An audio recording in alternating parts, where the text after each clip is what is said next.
Greetings to all in the matchless name of our Savior Jesus Christ. Thank you for joining for today's session. The topic for the next 3 sessions held on 28th and 30th April and then finally on 5th May is How do you read your Bible? It is my honor to introduce you all to the speaker of these 3 sessions. He is none other than Mr. L.T. Jayachandran. Mr. L.T. Jayachandran hails from Tamil Nadu in South India. He has a Master of Technology degree in Structural Engineering from Indian Institute of Technology in Madras. He has worked in several parts of India for 28 years as a senior civil engineer with the central government. Later, he took voluntary retirement and joined RISIM and worked in India and Singapore for it.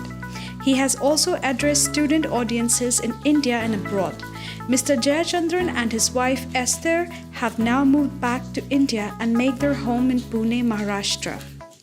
They have 2 children and 4 grandchildren. Now I give time to the speaker. May God bless each one of us through the sharing of His word. आप सबों को यीशु मसीह के मीठे और मधुर नाम में हम अभिवादन करना चाहते हैं। धन्यवाद करते हैं आज आप फिर से एक बार हम एक मिलकर प्रभु के वचनों में से कुछ सीखने पाए। अब से लेके 3 सेशंस तक का जो मनन का जो विषय है वो ये रहेगा कि हम हमारे बाइबलों को कैसे पढ़ें। और ये बहुत ही हमारे लिए गर्व की बात है कि आज हमारे मध्य में मिस्टर L.T. जयचंद्रन इन सेशनों में अगुवाई देंगे। L.T. जयचंद्रन सर जो है वे पिछले 28 सालों तक उन्होंने केंद्रीय सरकार के साथ एक सिविल इंजीनियर के तौर पर उन्होंने सेवाएं की। उसके बाद उन्होंने वॉलंटरी रिटायरमेंट लेकर RGIM मिनिस्ट्री को ज्वाइन किया और भारत में और सिंगापुर में अनेक सेवाएं की और अभी वे पुणे में स्थित है। हमारी आशा और प्रार्थना है कि प्रभु के वचन में से सीखने के द्वारा हम सबों को आशीष मिलेगी। Shall we pray? Father, we do want to thank you for this amazing privilege of the electronic media, that even though we are confined to our homes, we are able to speak, we are able to hear, and we also are able to meditate upon your word across miles of distance. But your spirit is the same.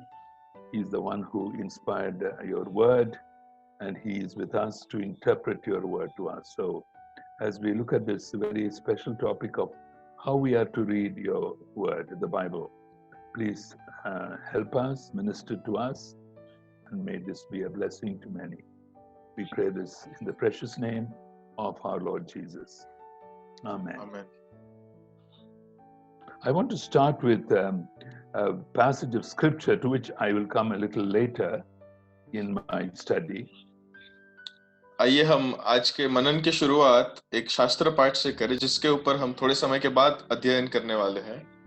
I'm reading from 1 John chapter 1 verse 3. पहला यूहन्ना पहला अध्याय उसका 3रा पद हम पढ़ेंगे। In this verse, the word fellowship occurs twice.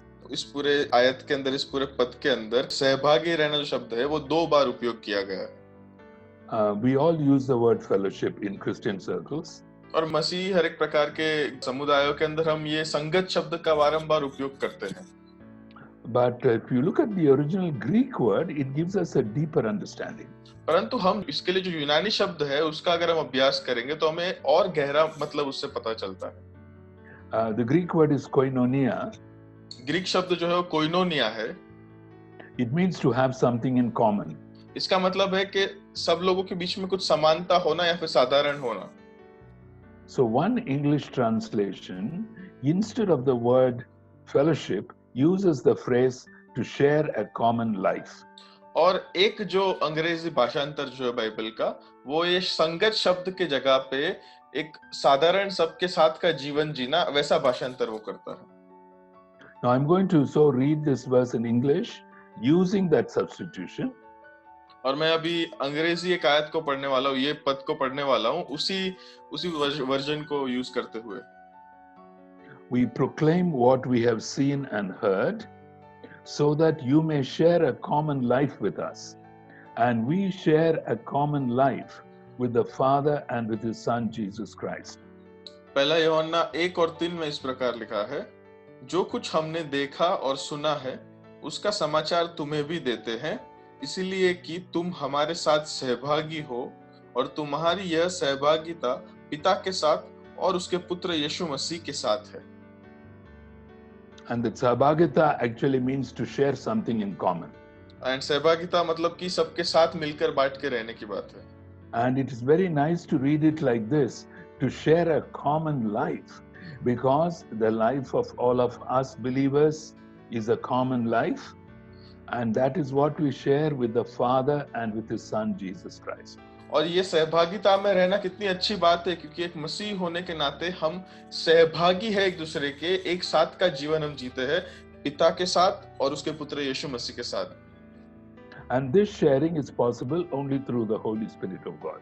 और ये जो सहभागिता है ये केवल और केवल पवित्र आत्मा के द्वारा संभव है।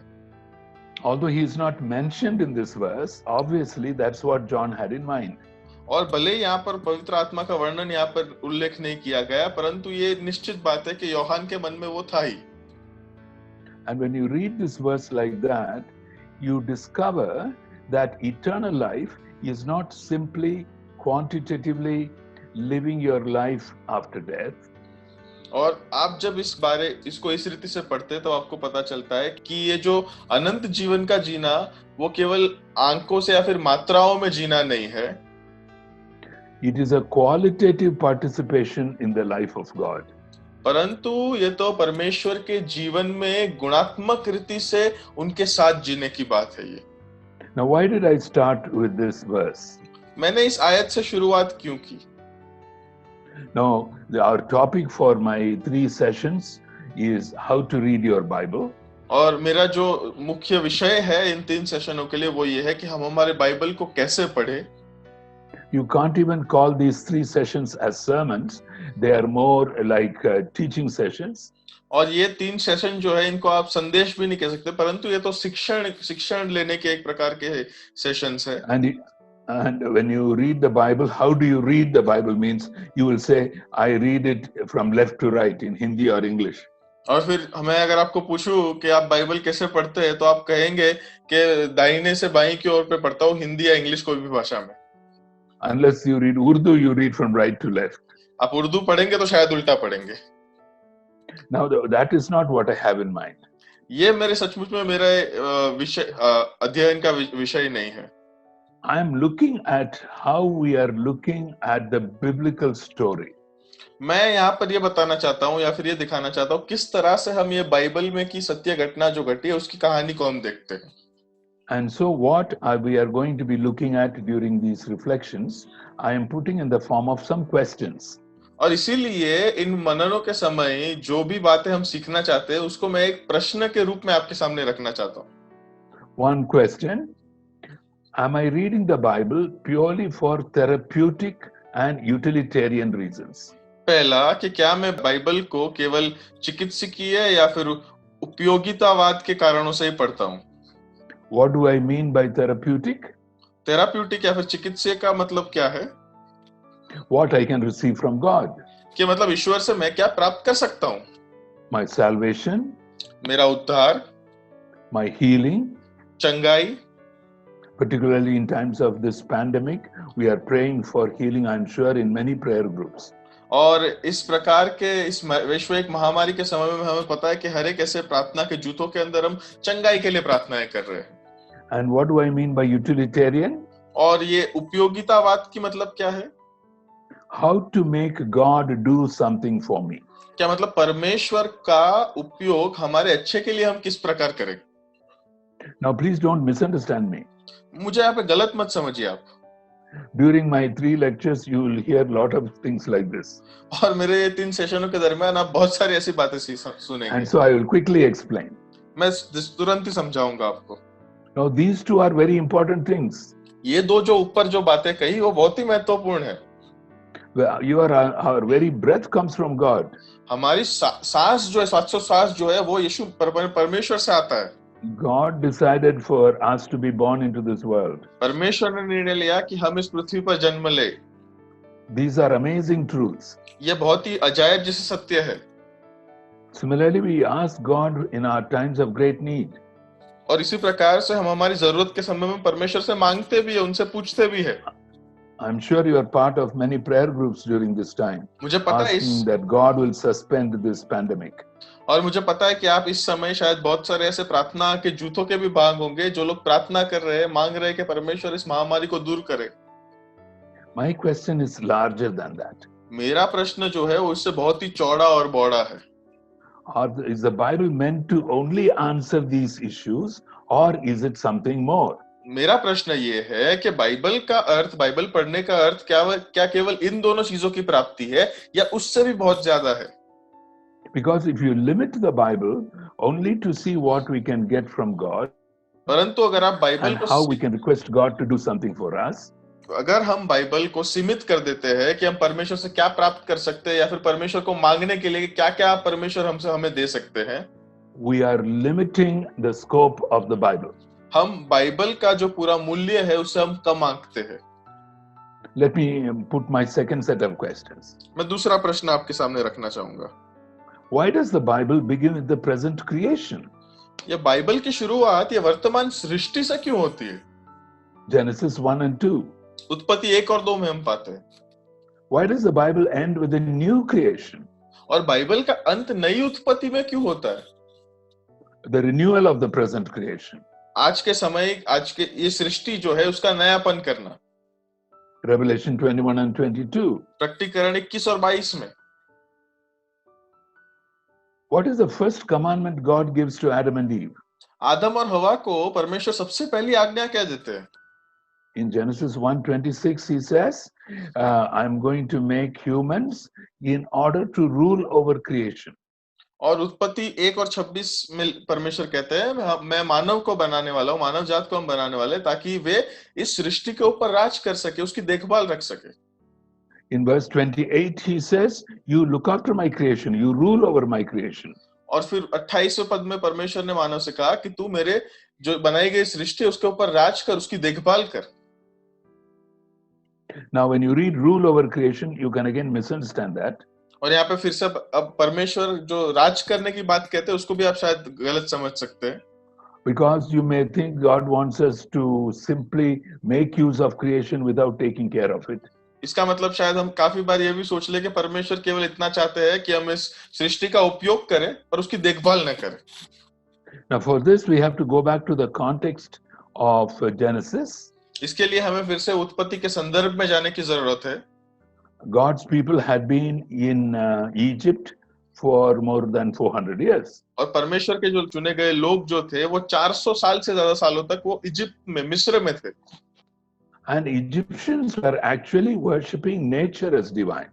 और ये जो मिस्री लोग जो थे वो तो दरअसल में प्रकृति की आराधना करते थे कि वो दैवीय है। This may be true even of some of our fellow Indians. और ये भारत में भी बहुत सारी संस्कृतियों और धर्मों में शायद सही हो सकता है।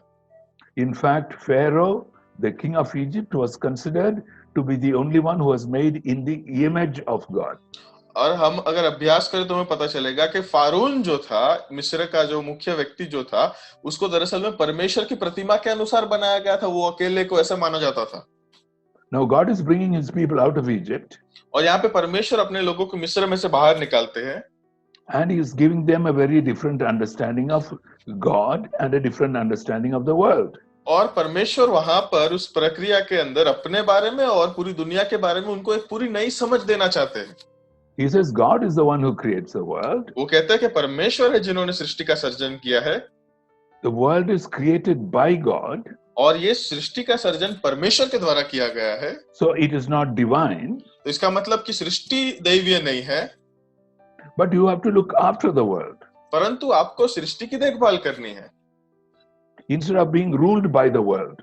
और सृष्टि का राज आपके ऊपर ना हो, उससे ज्यादा हमें उनकी देखभाल करनी है। Now, how does Paul define idolatry in Romans chapter 1? और रोमी 1 में अगर हम देखें तो पौलुस किस प्रकार से उस मूर्ति पूजा को परिभाषा देता है? Worshipping the creature instead of worshipping the creator. और सृष्टि की आराधना करने लगना, सृष्टि का निर्माण कर्ता की आराधना करने की जगह पर। That is a problem, which is why the first commandment God gives to his people is that your God is one, you shall love him with all your heart, etc. और इसीलिए हम पाते हैं इसी प्रकार के विचारों को सामने रख परमेश्वर हमें सबसे पहली आज्ञा क्या देता है कि तुम्हारा परमेश्वर एकमात्र परमेश्वर है, उसकी तुम अपने पूरे तन मन धन से और पूरे बल से आप उन पर प्रीति रखेंगे। Now, I am a civil engineer. मैं एक सिविल इंजीनियर हूँ I was working in the Northeast for many years, और Northeast India. बहुत ही सालों तक मैं भारत के उत्तर पूर्व भाग में सेवा करता था। There is a big river which flows through Assam. और आसाम में से एक बहुत ही बड़ी नदी बहती है। It's the name of that river is Brahmaputra. Brahmaputra नाम है उस नदी का। Now, that is the only river in India which has a masculine name. और ये शायद एक ही एकमात्र ऐसी नदी है पूरे भारत के अंदर जिसका पुरुष के And ऊपर when से I was नाम। there, railway engineers were building a road bridge across the river. और मैं जब वहां पर था तब वहां के जो रेलवे इंजीनियर्स थे वो लोग उस नदी के ऊपर एक पुल बना रहे थे। Now, I was in charge of post office buildings and telephone exchange buildings. और पोस्ट ऑफिस बिल्डिंग और टेलीफोन एक्सचेंज के जो इमारतें थी उनका मैं इंचार्ज था। So I was going for my inspection near where the bridge was being built. और वहां पर जो पुल बंधा जा रहा था उसके आसपास में ही मैं मेरा कार्य करने जा रहा था। So I thought, let me go and see this construction. तो मैंने सोचा कि मैं ये जो बांधकाम जो चल रहा है उसको मैं देख कर आता हूँ। You will be surprised at what I saw. और आप शायद अचंभित हो जाएंगे कि मैंने वहां पर क्या देखा। See, villagers from both banks of the river had camped on the river to watch this construction. और इस बांधकाम को देखने के लिए दोनों प्रकार के जो गांव थे उसके दोनों बाजू नदी के दोनों बाजू वो लोग उधर रहने लगे थे कि वो बांधकाम कैसे होता है वो देखने के लिए। They were not civil engineers. वो लोग सिविल इंजीनियर्स नहीं थे। But Brahmaputra means son of Brahma, and Brahma is the god of creation. और ब्रह्मपुत्र का मतलब है कि ब्रह्मा का पुत्र और ब्रह्मा जो है वो उनके लिए निर्माणकर्ता परमेश्वर है। And here are human beings who are building a bridge across the son of the god of creation. और यहाँ पर मनुष्य है जो लोग इस सृष्टि के निर्माणकर्ता के पुत्र के ऊपर एक बांध रहे, एक पुल बांध रहे। We don't think this at all. हम इस प्रकार से कभी भी नहीं विचारते। Let me frankly tell you that all the advances we have made in science and technology in all subjects is because God has put nature under our charge. और यहाँ पर मैं आपको बताना चाहता हूँ कि परमेश्वर हम जो भी प्रकार के विज्ञान में आगे बढ़ते हैं, प्रयोगों में आगे बढ़ते हैं, वो केवल इसीलिए संभव है क्योंकि परमेश्वर ने मनुष्यों को प्रकृति के ऊपर उसकी देखभाल करने के लिए रखा गया। But we do not in Christian circles very often talk about the first commandment, Genesis 1:28. परंतु इस उत्पत्ति 1:28 के बारे में हम जो मसीह लोग हैं अपने समुदायों में ज्यादा बात नहीं करते ज्यादा। We talk about the Great Commission in Matthew 28:18-20. मत्ती 28:18-20 के अंदर जो महाआज्ञा दी गई है उसके बारे में हम बात करते हैं।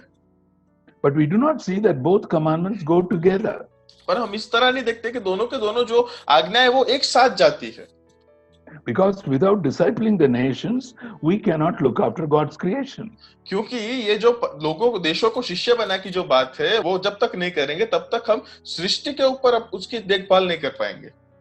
Which is one of the reasons why Western nations, which were much smaller than India and China, had made the great discoveries which brought about the Industrial Revolution.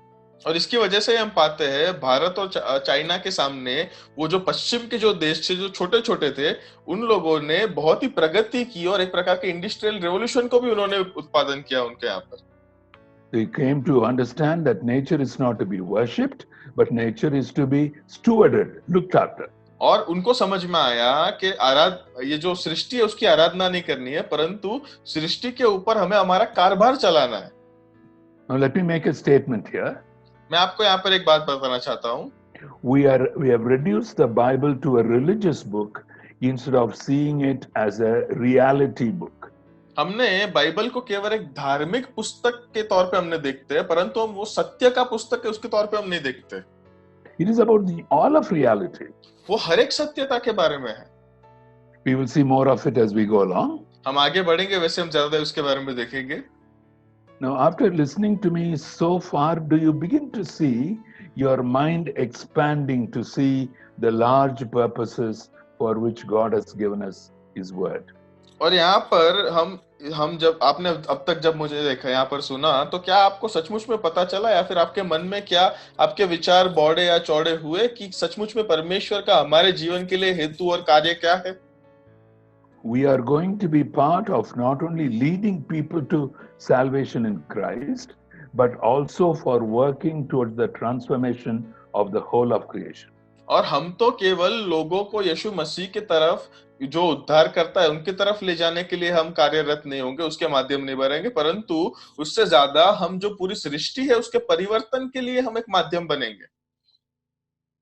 Now, secondly, we sometimes look at the Bible as a book which has a list of do's and don'ts.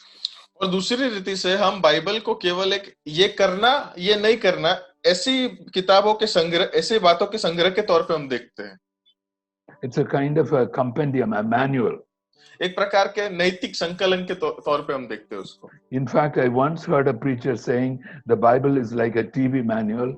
It tells you how to operate the TV. और एक संदेशवाहक ने इस प्रकार भी कहा था कि Bible तो एक टीवी के मैनुअल के समान है, जो हमें बताता है टीवी को कैसे चलाना चाहिए हमें, What you should do, what you should not do. जो तुम्हें करना है, जो तुम्हें नहीं करना है। But of course, when it comes to the Bible, the standards are moral standards. हम जब बाइबल के ऊपर आते हैं तो बाइबल के अंदर तो नैतिक नियम है वहां पर। But remember, we Christians are privileged in India to grow up between the two great religions of Islam and Hinduism. और हमें याद रखने की जरूरत है, भारतीय होने के नाते ये हमारे लिए बहुत ही एक खास हमारे लिए अवसर है, जिसके अंदर हम जब इस देश में बड़े होते हैं तब दो जो मुख्य धर्म है, हिंदू और इस्लाम या फिर मुस्लिम, उन दोनों धर्मों के बीच में हम बड़े हुए हैं। And they also give us moral principles. और इन दोनों धर्मों के अंदर भी नैतिक नियम है।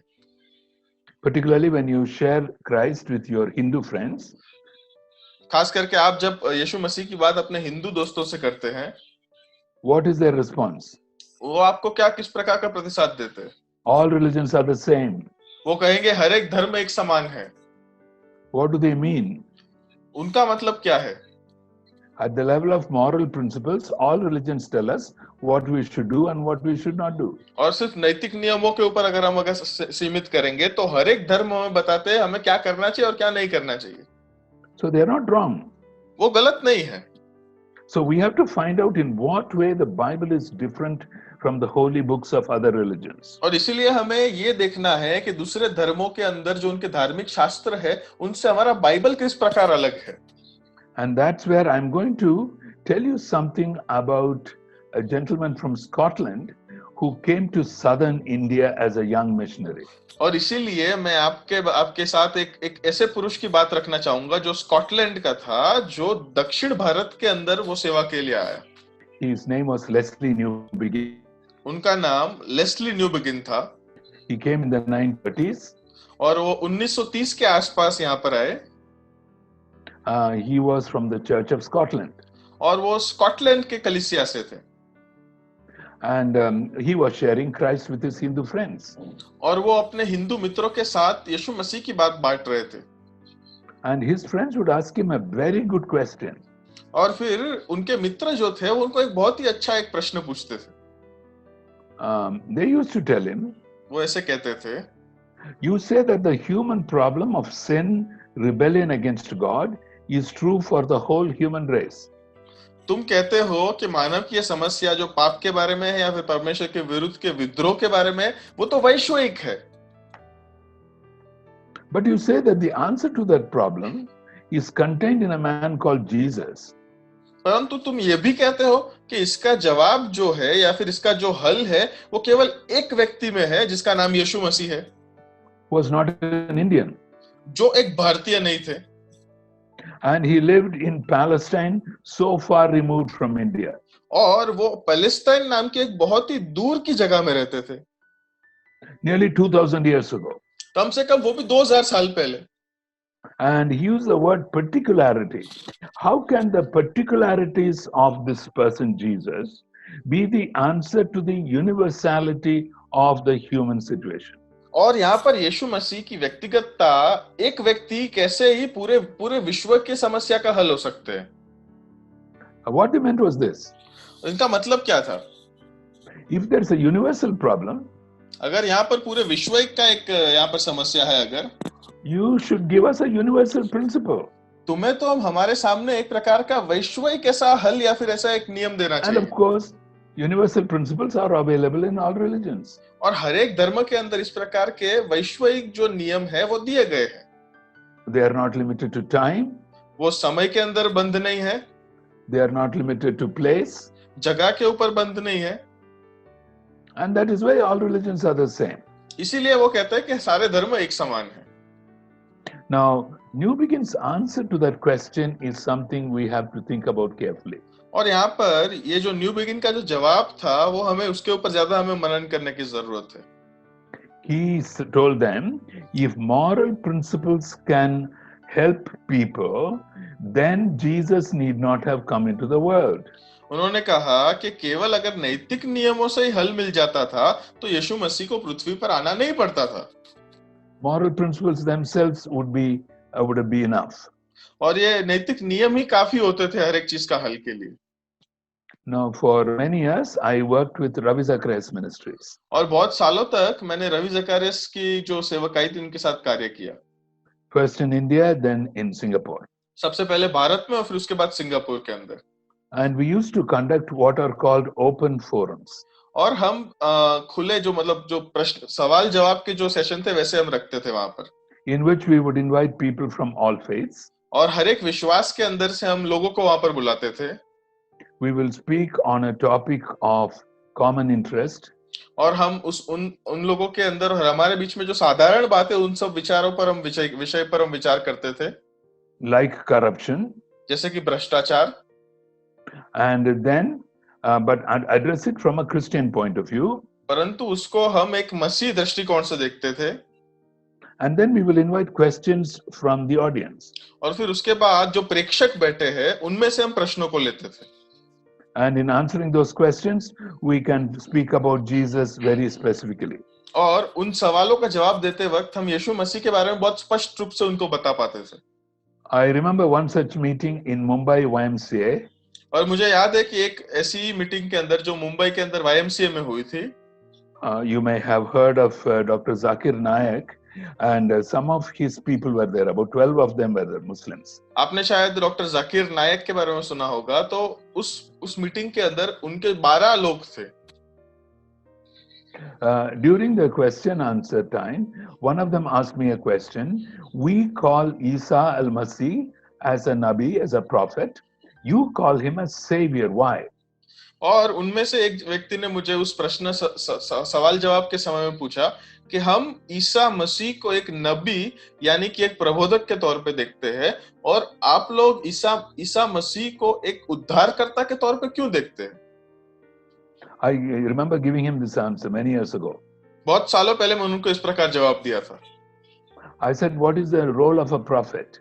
मैंने पूछा कि एक नबी का या फिर एक प्रबोधक का कार्य क्या है? He wants us to know what God likes, what he does not like.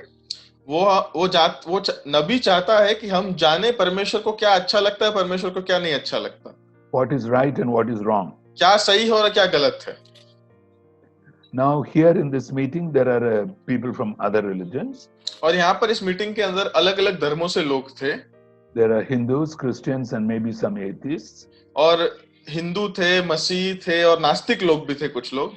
Suppose we collect one person from each group. अगर हर एक जुट में से हम अगर एक-एक लोग को ले ले, and we all sit together and write a list of do's and don'ts according to the highest standards of our religion or conscience. और उसके बाद हम उन लोग को बिठाकर एक सूची बनाए, हर एक को एक-एक सूची बनाने को बोले कि नैतिक नियम आप बनाओ आपके धर्म के हिसाब से। अगर आप धर्मों में नहीं मानते तो आपके मनोज्ञान के हिसाब से। Let's have a long list of do's and don'ts. आइए हम एक बड़ी सी सूची बनाए जिसके अंदर ये करना ये नहीं करना, इस प्रकार की बात हम लिखें। As you look at that list, जब आप उस सूची को देखेंगे, you will begin to realize that your problem is something different. आपको पता चलेगा वहां पर कि आपकी समस्या तो दरअसल में और कुछ है। We all know what is right and what is wrong. हम सबको पता है क्या सही और क्या गलत है। Our problem is not having the power to do what is right. हमारी समस्या दरअसल में ये है कि हमें क्षमता नहीं है कि हम सही चीज क्या है उसे कर सके, We do not have the power to stop doing what is wrong. और हम में ये भी क्षमता नहीं है कि गलत जो हम करते हैं उसको हम खुद रोक सके। That is why we need someone more than a prophet. We need a savior. और इसीलिए हमें एक प्रबोधक से ज्यादा चाहिए, हमें एक उद्धारक की जरूरत है, एक उद्धारकर्ता की जरूरत है। Now let me relate that answer to what I'm going to tell you now. और मैंने वो जो जवाब दिया था उसका अभी जो बताने वाला हूँ उसके साथ संबंध बताना चाहता हूँ मैं आपको। How did New Begin answer this question? New begin ने इसका जवाब किस प्रकार दिया? He said that the human problem is so deep inside human nature that religions and principles cannot save us. उन्होंने कहा मानवीय समस्या जो है वो मानवीय स्वभाव के अंदर इतनी गहराई में है कि केवल नैतिक नियम या कोई धर्म उसे हल नहीं कर सकते। God has to enter human history. परमेश्वर को जो है वो मानव इतिहास के अंदर प्रवेश करना पड़ा। How shall he enter human history? और मानवीय इतिहास के अंदर वो किस प्रकार प्रवेश करेंगे? He has to choose somebody. उनको तो किसी को पसंद करना पड़ा था वहां पर। And he chooses Abraham. और उन्होंने फिर अब्राहम को चुना। And through him a nation called Israel. और उसके द्वारा एक देश को चुना जिसका नाम इजराइल था। Now of course Indians and Chinese can ask a question. यहाँ पर भारतीय और चाइना के जो लोग हैं वो इस प्रकार का प्रश्न पूछ सकते हैं, Why didn't God choose an Indian or a Chinese person? परमेश्वर ने ये भारत के या फिर चाइना के लोग को क्यों नहीं चुना?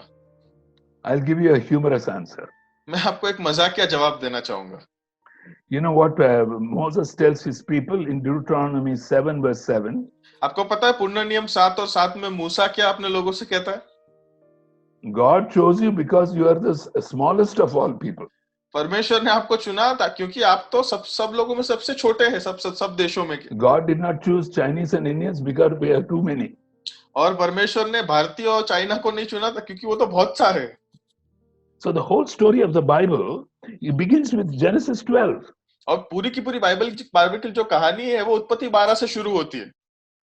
The main purpose, which I will draw to a conclusion at the end of my last talk, और मेरे इस पूरे सेशन के आखिरी बात के अंदर जब मैं उस बात का सारांश आपको बताऊंगा, is to begin to see your life as I try to see my life as part of God's ongoing story. और ये तो हम अपने जीवनों को और मेरे और आपके जीवनों को हम जो है परमेश्वर के जारी रह रहे जीवन के अंदर हम किस प्रकार देखें। And the Bible is this big story. और ये बाइबल परमेश्वर की बड़ी कहानी है।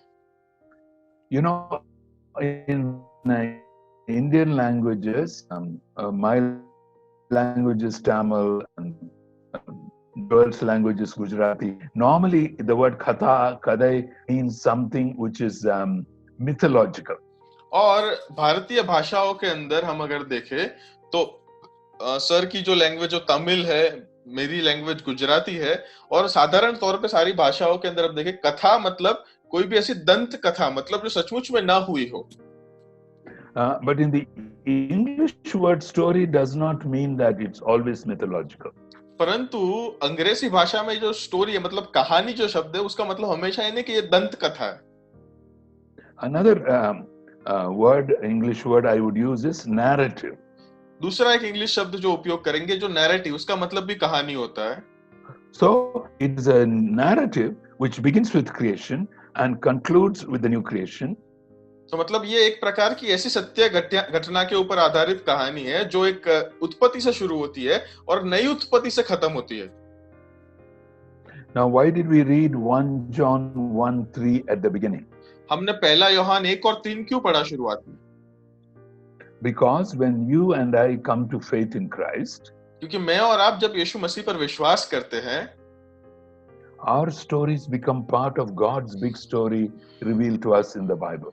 और हमारी ये छोटी-छोटी कहानियां है परमेश्वर की बड़ी कहानी जो परमेश्वर अपने वचनों के अंदर हमें प्रकट करता है उसका भाग बनती है। Now that is an amazing assurance. वो एक अद्भुत ऐसी हमारे लिए सराहना करने की बात है। So as I am reading the Bible, तो जैसे मैं बाइबल को पढ़ता हूँ, I am not picking out principles. मैं उसके अंदर से सिर्फ नियमों को नहीं निकालता हूँ। I'm beginning to see my life as part of God's ongoing story. और मैं वहां पर अपने जीवन को परमेश्वर की जो जीवन वहां पर चल रहा है उसके भाग के तौर पे मैं देखता हूँ. Now, let me make it very clear that the biblical inspiration, the canon, is complete with the 66 books of the Bible that we have. मैं स्पष्ट रीति से आपको ये बात बता देना चाहता हूँ कि बाइबल के जो पवित्र आत्मा के प्रेरणा के द्वारा जो पुस्तकें लिखी गई बाइबल के अंदर जो 66 पुस्तकें लिखी गई वो वहीं तक सीमित है. वहीं पर वो कैनन जो है बंद है. I'm not saying that Joel Bai's dauntless pulpit also should be added to the Bible and we should have a longer Bible. और मैं यहाँ पे ऐसे नहीं कह रहा हूँ कि डॉन्टलेस पुलपिट को भी बाइबल में आप शामिल कर दो और फिर थोड़ा बड़ा बाइबल और कर दे हम. Now, why is this important, what I said? मैंने अभी जो कहा वो महत्वपूर्ण क्यों है? When I read the Bible, therefore, क्योंकि मैं जब बाइबल पढ़ता हूँ I'm encountering or meeting with the God of the Bible. मैं परमेश्वर जो बाइबल का जो परमेश्वर है उनसे मैं मुलाकात करता हूँ, उनसे मैं मिलता हूँ. Let me say something more here. मैं और कुछ यहाँ पे ज्यादा बोलना चाहूंगा. All religions have holy books. हर एक धर्मों के अंदर उनकी धार्मिक पुस्तकें होती है. The Muslims have their Quran. मुस्लिमों के पास कुरान है. Or Hindus have the Gita, Bhagavad Gita. हिंदुओं के पास भगवत गीता है. Now, Buddhists have what is called the Tipitaka. That means the 3 baskets of the Buddha's teachings. और उसके बाद जो बुद्ध लोगों के पास त्रिपिटिका होती है, मतलब कि बुद्धा की जो 3 शिक्षण है वहां पर मुख्य. And Christians have the Bible. और मसीही लोगों के पास बाइबल होता है. Only in the Christian faith, a book and a person are both called the Word of God. केवल और केवल हम पाएंगे मसीही विश्वास के अंदर या फिर मसीही धर्मशास्त्र के अंदर ही वो किताब और वो व्यक्ति दोनों को परमेश्वर का शब्द कहा गया है.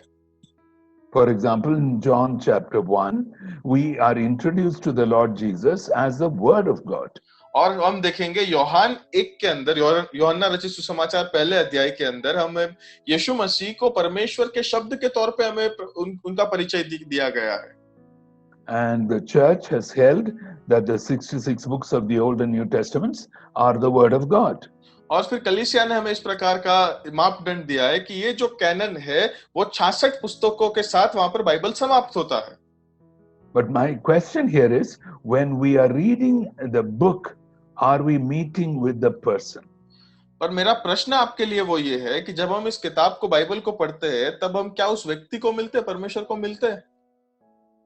Because if you meet with the person, then only the book becomes more than just do's and don'ts.